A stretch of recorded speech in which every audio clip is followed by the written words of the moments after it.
네, 시청자 여러분 안녕하십니까. 뉴스인마켓입니다. 시간 참 빠릅니다. 벌써 수요일입니다. 이 빠른 시간만큼 우리 증시도 주가가 좀 위쪽으로 빨리빨리 좀 확 올라갔으면 좋겠다 싶은데요. 이래저래 좀 들려오는 소식들 때문에 자꾸만 좀 발목을 잡히는 듯한 그런 느낌이 듭니다. 하지만 또 다른 국가들 흘러가는 증시 흐름에 비하면 우리나라만큼 또 좋은 데가 어디 있나 하는 생각도 듭니다. 자, 오늘도 여러분께 좋은 소식 많이 전해드릴 수 있기를 기대하면서 시작을 해보겠습니다. 자, 먼저 전일 미국 뉴욕 증시는 어땠는지 볼까요? 네, 미국 증시입니다. 올랐습니다. 나스닥이 1.23% 큰 폭으로 상승을 한 데 이어서 다우존스와 S&P 500 0.8에서 0.4%대 상승을 보였습니다. 반갑죠? 자, 유럽 쪽은 어땠을까요? 덩달아 따라 올랐습니다. 덩달인가요? 독일이 1.1% 올랐고요. 프랑스가 1.28% 상승했습니다. 영국이 소폭 빠지긴 했습니다만 약보합상으로 제자리 걸음을 했다라고 정리해 볼 수 있겠습니다. 요 한 며칠 새 미국의 연방정부 폐쇄에 따른 악재로 인해서 주가가 잠시 주춤하는 듯한 모습을 보이는데 그 낙폭을 회복하려는 듯한 움직임으로 해석하면 되겠습니다. 자, 그렇다면 오늘 우리 증시는 어떤지 보겠습니다. 먼저 우리 코스피 지수 2001.20으로 2000선 회복 잘한 채 시작을 했습니다. 2.33포인트 상승을 해 있고요. 자, 투자 주체별로 보겠습니다. 자, 지금 보시는 것처럼 외국인이 상당히 많이 사들이고 있죠. 751억 원 사들이고 있습니다. 어제는 한 이 시간쯤에 1000억대 가까이 사들였지 않았나 그렇게 기억이 드는데 반면 기관은 어제보다 상당히 좀 많은 물량을 내다 팔고 있습니다. 자, 다음은 코스닥 보겠습니다. 532.26포인트입니다. 1.91포인트가 상승하면서 역시 코스피와 함께 양시장이 모두 동반 상승을 하고 있습니다. 수급적인 면을 보겠습니다. 외국인이 오늘 역시 코스닥에서도 32억 원어치를 사주고 있군요. 기관은 코스닥에서도 코스피와 마찬가지로 모두 팔고 있습니다. 환율은 어떨까요? 별 움직임이 없을 것 같은데요. 자, 환율 움직임은 잠시 후 나중에 또 소개를 해드리도록 하겠습니다. 자, 환율 나왔습니다. 1075.2원으로 1.7원 소폭이 올랐습니다. 여전히 1070원대에 머물러 있습니다. 네, 시총 상위 종목들 현재 주가 흐름이 어떤지 볼까요? 자, 먼저 코스피입니다. 삼성전자가 오늘은 어제보다 더 모습이 좋군요. 2.24% 상승을 했습니다. 하지만 자동차 관련주와 철강주는 올랐다 내렸다 하는 것이 어느 쪽으로도 아직까지 방향을 잘 잡지 못하고 있는 양상입니다. 특히나 현대차와 기아차가 판매 실적이 전 같지는 좀 않다, 잠시 주춤한다라는 소식이 들려오면서 주가가 그대로 반영이 되고 있고요. SK하이닉스 3.17%가 상승을 해 있습니다.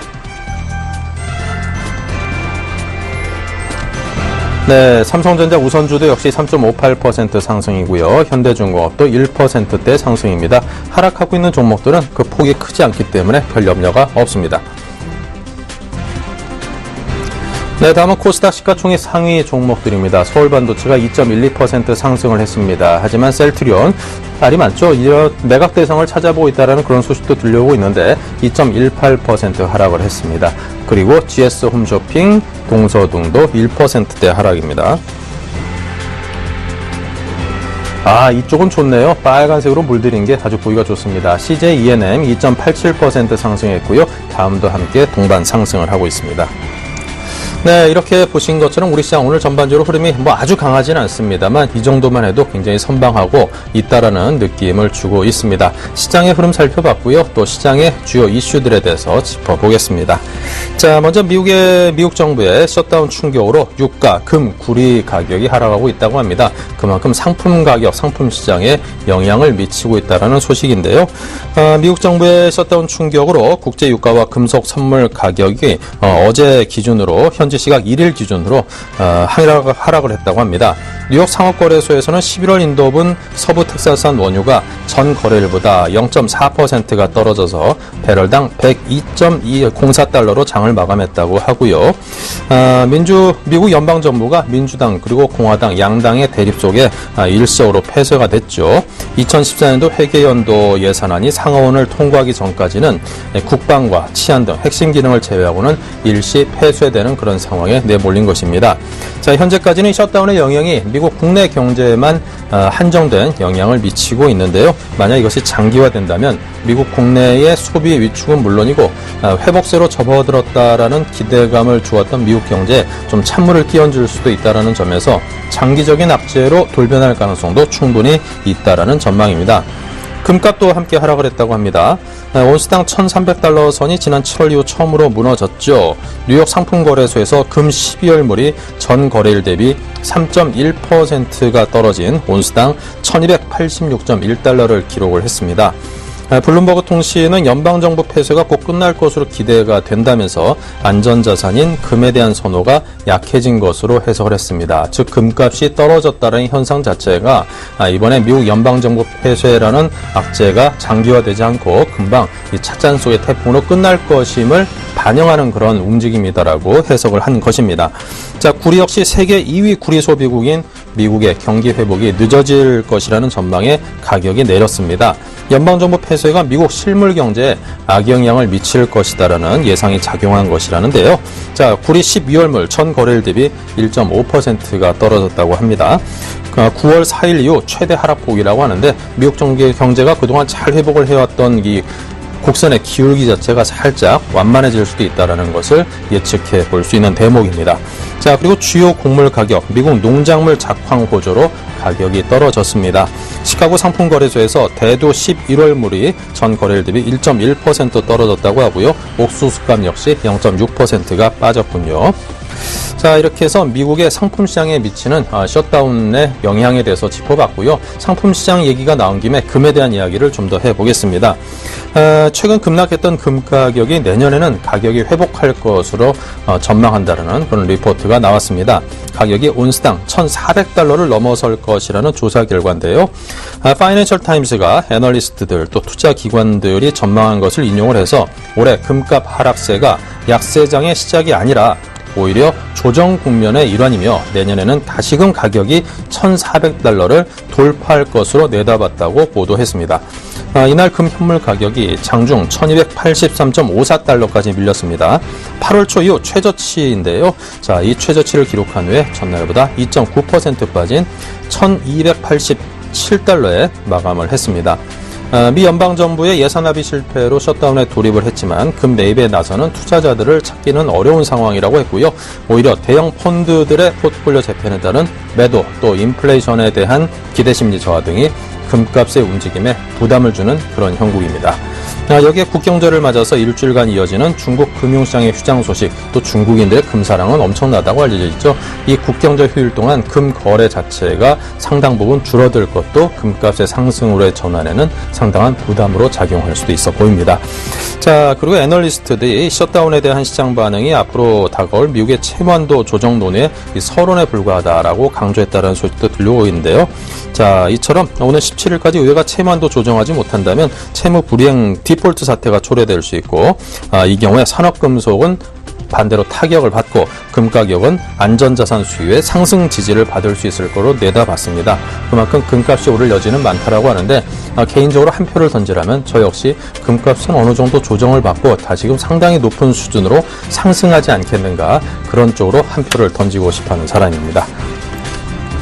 자, 다음은 이 동양그룹 정말 문제가 많습니다. 지금 동양그룹 사태가 하루하루 날이 갈수록 개인들의 투자 피해가 늘어나는 쪽으로 흘러가고 있습니다. 예전에 웅진그룹이라든가 또 LIG 건설 기업보험 사기 판매 등등, 자, 이런 것들이 살짝 떠오르는 그런 상황이 벌어지고 있는데요.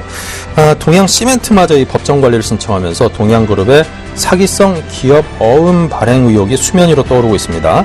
금융투자업계 또 동양그룹 관계자에 따르면요, 동양에서는 TY 석세스라는 특수목적법인 SPC라고 하죠. 자, 이 SPC를 통해서 지난 7월과 9월 두 차례에 걸쳐서 1,569억 원 규모의 자산담보부 기업어음 ABCP라고 합니다. ABCP를 발행을 했습니다. 자산을 담보로 잡고 기업어음을 발행했다, 이렇게 이해를 하면 되겠죠. 자, 문제는 그중 3분의 2에 해당하는 1,000억 원가량이 9월 들어서 집중적으로 발행이 됐다고 합니다. 또 이것이 동양시멘트의 지분을 담보로 발행됐다는 점인데, 제 기억으로 동양시멘트의 지분 한 55%, 56%가량을 주동양이 보유하고 있는 것으로 알고 있습니다. 이 지분을 담보로 발행을 했다라고 합니다.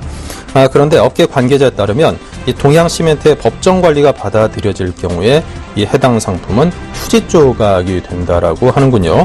자, 여기에 투자한 고객들은 당연히 억장이 무너지겠죠. 뒤통수를 제대로 얻어맞은 형국이 됐으니까요. 한 고객은 이 담보 중고까지 있어가지고 추석 전에 이 TY 석세스 제7차에 들었다고요. 9월 중순쯤에 샀다는 것입니다. 근데 2주도 안 돼서 이런 일이 터졌다면서 이 동양증권의 담당자가 이 동양시멘트는 워낙 우량하고 건실하기 때문에 안전하다 이렇게 안심을 시켜줘서 원금까지 뭐 훼손되는 일이야 있겠는가라는 안심을 하고 이것을 샀다라고 하면서 말을 잇지 못했다고 합니다. 또 이 해당 상품을 고객들에게 판매를 권유했다가 팔았다가 졸지에 사기꾼으로 내몰린 동양증권 직원들 입장에서도 이건 상당히 분통 터질 노릇이겠죠. 익명을 요구한 동양증권 직원은 동양시멘트의 재무제표만 보면 알겠지만 법정 관리에 들어갈 만한 그런 잘못된 기업은 아니다라고 이야기를 했습니다. 이건 전형적인 대주주의 돈 빼먹기라고 비난을 했다고 합니다. 경영권을 살리고 지분을 챙기는 경영권 방어 차원의 이 법정관리 신청이 된 셈인데요. 또 법정관리에 들어가면 그동안 관례로 볼 때 물론 안 그런 경우가 요즘 들어서 간혹 생기기도 합니다만 기존의 대주주라든가 경영진이 그 지위를 보전한 채 법정관리가 진행되는 경우가 대부분이었습니다. 그렇기 때문에 동양그룹의 대주주 오너 입장에서는 자기 자신의 어떤 지금의 대주주로서의 경영권을 지키기 위해서 법정관리를 신청했다고 하는데 법정관리에 들어갈 걸 뻔히 알면서 또 그런 의도를 갖고 그쪽으로 몰고 가면서 일반 투자자나 시장 또 자신의 직원인 동양증권 직원들에게는 그것을 감춘 채 지분을 담보로 이 기업 어음을 발행했다. 즉 손해를 끼칠 걸 뻔히 알면서 기업을 발행했다라는 그런 의혹을 살만한 충분히 살만한 그런 행동을 했다라고 볼 수 있겠죠. 명절 전날인 지난달 16, 17일까지도 이 기업 어음은 발행이 됐다고 합니다. 이건 어떻게 보더라도 이 고의적이라고밖에는 볼 수 없겠죠. LIG건설의 사기성 CP 발행 때문에 굉장히 많은 개인 투자자들이 피해를 입었습니다. 그와 관련해서 얼마 전에 또 판결도 있었고요. 고령 78세 정도에 해당하는 지금 LIG그룹 그 회장이 고령임에도 불구하고 징역 3년형을 받고 법정에서 구속이 됐고 그리고 이걸 주도적으로 시행을 했다라고 하는 LIG 그 그룹의 사장이었죠. 오너 그 아들입니다. 아들도 징역 8년형을 선고받고 지금 굉장히 좀 난감한 상황에 놓여 있습니다. 투자자들 입장에서는 더 난감하겠지만요.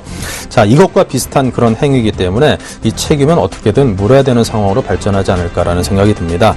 자, 며칠 전에도 이제 현재현 회장이 지난주 목요일이었던가요? 사장단 회의에서 계열사들이 법정 관리로 가는 일은 결코 없다. 이런 것을 공언을 했기 때문에 목요일, 금요일 계속 동양시멘트라든가 동양그룹 관련주들이 3일간, 제 기억에는 3일입니다. 3일간 주가가 상당 부분 많이 올랐었습니다. 그러고 나서 3일, 4일째에 법정관리행을 팍팍팍 신청을 해가지고 첫날 3개사 들어갔죠. 그 다음에 동양시멘트, 네트워크스 2개사 들어갔죠. 물론 한 기업은 워크아웃입니다만 3, 4일 만에 지키도 못할 약속을 공언을 한 탓에 개인 투자자들만 피해를 입게 했습니다. 주가로서 피해를 입힌 거는 둘째치고 이런 식으로 사기성 기업어음을 발행해서 알토란 같은 소중한 생명줄 같은 재산을 털어먹고 자기 자신의 돈 빼먹기에 활용을 했다는 것이 사실로 드러날 경우에는 엄중한 처벌이 꼭 내려져야 된다라고 믿습니다. 자, 그리고 동양증권 노조에서는요, 이 법원에 동양시멘트의 법정관리 신청 자체를 기각해달라 이런 탄원서를 제출을 했습니다. 2,200억 원의 여신을 갖고 있는 산업은행과도 이 대책을 협의할 계획이라고 하는데요. 아울러 현 회장과 정 대표 상대로 배임 소송을 제기하는 방안도 검토하고 있다고 합니다.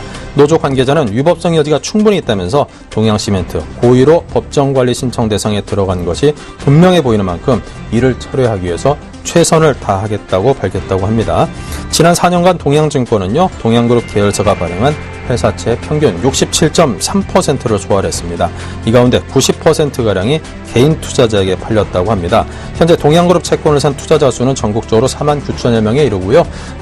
이렇게 개인들에게 많이 팔려나간 이유는 동양그룹의 회사채 자체가 이 투자 부적격 등급으로 분류가 되어 있기 때문에 기관 투자가들은 아예 살 수가 없습니다. 그렇기 때문에 7, 8%의 높은 고금리를 미끼로 해서 개인 투자자들을 유인을 했고 그들의 돈을 털어먹었다. 이렇게 해석을 해볼 수 있겠습니다. 잘 좀 됐으면 좋겠습니다. 자, 동양시멘트 법정관리 관련해서 시멘트업계 소식도 함께 전해드리겠습니다. 시멘트 시장의 구조조정이 빨라질 수 있다. 이런 관측도 나오고 있는 형국이군요. 건설시장 자체가 지금 수년째 상당히 위축돼 있습니다. 그렇기 때문에 시멘트, 레미콘 등등 건설과 관련된 그런 원자재 업종 자체도 상당 부분 위축될 수밖에 없겠죠. 살려는 사람은 줄어드는데 기존의 생산시설은 그대로이니까요. 그만큼 공급 과잉인 상태에서 어려움을 이중고를 겪고 있었는데요. 자, 동양시멘트가 업계에서 2위를 차지하고 있습니다. 쌍용양해가 1위고요. 2위가 동양시멘트, 그리고 3위가 한일시멘트로 기억을 하고 있습니다. 그 2위에 해당하는 동양시멘트가 법정관리로 가면서 업계 자체의 구조조정이 이루어지면은 공급 자체가 상당 부분 좀 효율적인 선까지 낮춰지면서 시멘트 업계에 숨통이 터질 수 있지 않겠는가, 이런 전망이 가능한 것입니다. 자, 이것을 반영하듯 한일시멘트도 주가가 올랐고요. 유니온, 쌍용, 양회 등도 소폭이나마 오름세를 유지하고 있습니다. 자, 포화 상태인 국내 시멘트 시장의 구조조정이 어느 정도 이루어져서 시멘트 업계 자체에 좀 좋아지는 그런 훈풍이 불어줬으면 좋겠습니다. 국내 2위 동양시멘트 만약에 청산이 결정되면요, 시멘트 생산량, 시장 점유율 등의 변화로 시멘트 업계는 큰 변화는 불가피해 보이고요. 자, 근데 이제 청산에 들어가면 시멘트 업계 자체는 좋아질 수 있겠지만, 조금 전에 설명드린 동양시멘트 자체의 어떤 자산을 담보로 발행된 기업 어음 등을 산 개인 투자자 입장에서는 최악의 상황으로 치닫는 만큼 이런 상황까지는 좀 가지 않았으면 좋겠다라는 개인적인 소회가 듭니다. 네, 다음은 반도체 장비주 관련 소식입니다. 삼성의 시안 공장 장비 발주 본격화에 따른 기대감이 반영되고 있다고 합니다. 유니셈이 전일보다 한 7% 정도 상승을 했다고 하는데, 지금은 그 폭을 더 키워서 10.43% 상승으로 늘어났고요. 원희가이패스, 테스 등등 거의 대부분의 반도체 장비주들이 가격이 올라 있습니다. 대우증권에서는 전일 삼성전자의 시안 공장 발주 시작에 따라서 이 반도체 장비 업체들이 최소 4분기 이상 수주가 지속되는 빅사이클, 4분기 동안은 계속 이 장비에 대한 발주가 이루어질 것이기 때문에 매출, 실적, 수익 모든 면에서 상당 부분 도움을 받을 것이다라는 분석으로 이해를 하시면 되겠습니다. 그만큼 삼성의 시안 공장을 건설하는 것과 관련해서 반도체 장비주들 상당 기간 수혜를 입을 수 있다는 점 염두에 두시기 바랍니다. 자, 다음은 동성홀딩스에 관한 소식입니다. 동성그룹의 지주사죠. 동성홀딩스가 중국 칭다오에 있는 팬텀 골프공 제조 사업 부분을 매각을 했다고 합니다. 동성홀딩스가 지난달 말 핵심 사업에 역량을 집중하기 위해서 팬텀 골프공 제조 사업을 매각했다고 밝혔는데요. 회사 관계자는 기존 사업군과 시너지가 없는 비핵심 사업을 정리해서 재원을 확보하고 있다고 합니다. 동성그룹은 지난해부터 자회사별로 신성장 동력 사업에 투자할 자금을 확보하고 있다고 말했는데요. 동성그룹은 동성화학, 동성하이켄, 동성화인텍, LNG 본행제를 생산하고 있는 회사죠. 바이오 등의 계열사를 보유하고 있습니다. 사실 사업 다각화와 그리고 핵심 사업 역량 집중, 어떻게 되면 반대되는 표현인데, 사업을 다각화하기 위해서 내 주력 분야와 상관없는 데까지 어떤 재원이라든가 여러 자원을 분배해서 투자한다라는 게 어떻게 보면 주력 사업 자체의 약화를 뜻할 수도 있기 때문에, 지금같이 시장 자체가 전반적으로 좀 어려울 때는 핵심 역량에 집중하기 위해서 이런 여타 부분에 대한 격가지를 좀 잘라내는 것도 기업 입장에서는 상당히 좋은 선택이 아닌가 싶은 생각이 듭니다. 특히나 동성화인텍, 요 근래 들어서 저희 전문가분들 몇 분께서 굉장히 좋은 기업으로 추천을 해줬던 기업이기 때문에 혹시 저희 프로그램들을 보시고 동성화인텍에 관심도 갖고 투자를 하신 분들이 계시다면은 지금 이 동성홀딩스에서 내린 이런 결정, 여기서 들어온 돈들이 어떤 이런 부분에 대해서 연구 역량이라든가 사업 역량 강화를 위해서 쓰여질 수 있다는 점에서 좋은 호재가 될 수 있다는 판단에 여러분께 이 소식을 전해드렸습니다. 자, 이렇게 해서 오늘도 뉴스인마켓 여기까지 정보를 전해드렸습니다. 감사합니다.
안녕하십니까. 10월 2일 뉴스인 마켓입니다. 수도권 전세가격 고공행진이 계속되며 수도권 아파트의 평균 전세가가 처음으로 2억 원을 넘어섰습니다. KB부동산 알리지에 따르면 지난달 말 현재 수도권 아파트의 평균 전세가는 2억 121만 원으로 조사됐습니다. 지난해 10월 1억 9,146만 원이었던 수도권 아파트의 평균 전세가는 전세가 폭등 속에 1년 동안 1,000만 원 이상 올라 지난달 2억 원대마저 돌파했습니다. 수도권 아파트 전세가는 올 들어 5.3%나 올랐습니다. 연말이 되려면 아직 3개월이나 남았음에도 벌써 작년의 상승률 2.49%의 2배를 웃돌며 서민층의 고통을 키우고 있습니다. 소득 상위 10%에 해당하는 부유층 가구의 월평균 소득이 하위 10%의 10배를 넘는 것으로 나타났습니다. 통계청과 기획재정부가 기획재정위원회 새누리당 이한성 의원에게 제출한 자료에 따르면 지난해 전국의 2인 이상 비농가 소득 상위 10%에 해당하는 10분위 가구의 월평균 소득은 921만 2천 원으로 집계됐습니다. 이는 하위 10%의 계층인 1분위의 가구당 평균 월소득 90만 3천 원에 10.2배에 달하는 수준입니다. 소득 상위 10% 가구의 월평균 소득은 4분위 297만 7천 원의 3배, 7분위 451만 8천 원의 배에 달할 만큼 격차가 커졌습니다.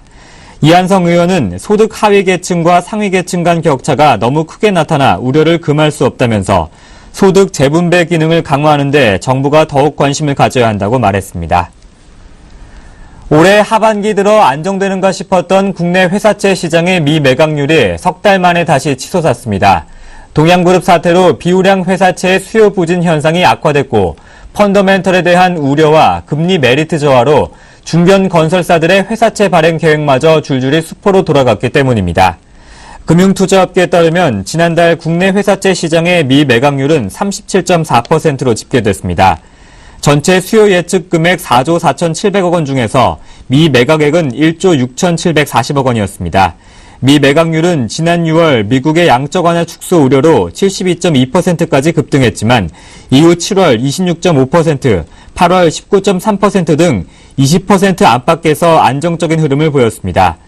김기명 한국투자증권연구원은 지난달 취약업종 및 재무구조가 취약한 기업의 시장 수요가 부진했다면서 동양그룹이 일부 계열사에 대한 법정 관리를 신청하면서 앞으로 비우량 회사채의 시장 수요 위축 국면이 더욱 심화될 수 있다고 말했습니다. 금융당국이 접수한 주가 조작 등 자본시장 불공정 거래 사건이 지난 2년 사이 급증한 것으로 나타났습니다. 국회 정무위원회 소속 민주당 이종걸 의원이 금융위원회로부터 제출받은 국정감사 자료에 따르면 작년 금융당국이 접수한 자본시장 불공정 거래 사건 건수는 271건이었습니다. 이는 2010년에 194건보다 39.7% 늘어난 것입니다.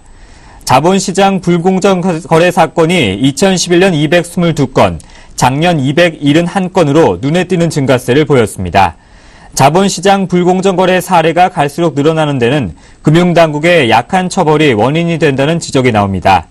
이종걸 의원은 해가 갈수록 주가 조작이 더욱 기승을 부리는데도 처벌은 솜방망이에 그치고 있다며 주가 조작 근절을 위해 과징금 부과 등 더욱 강력한 규제가 필요하다고 지적했습니다.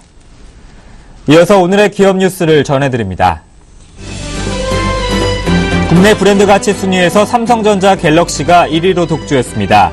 이로써 이마트, KB국민은행과 함께 3강 체제를 구축하고 있는 것으로 나타났습니다. 브랜드 가치 평가 회사인 브랜드스탁이 발표한 3분기 대한민국 100대 브랜드에서 삼성 갤럭시는 브랜드 가치 평가 지수 936점으로 1위에 올랐습니다.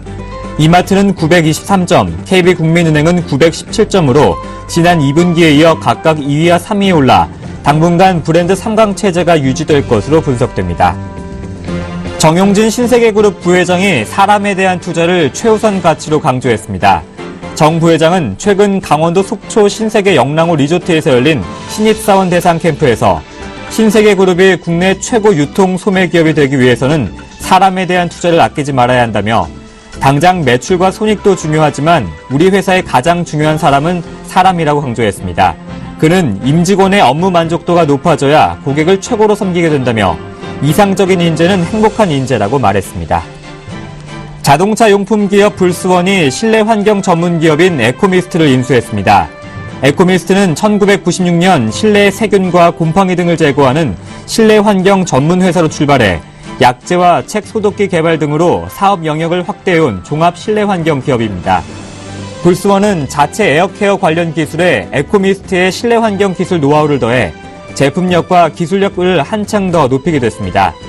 에코미스트도 불스원의 에어 기술과 마케팅 노하우를 활용해 보다 공격적인 사업을 전개할 수 있게 됐습니다.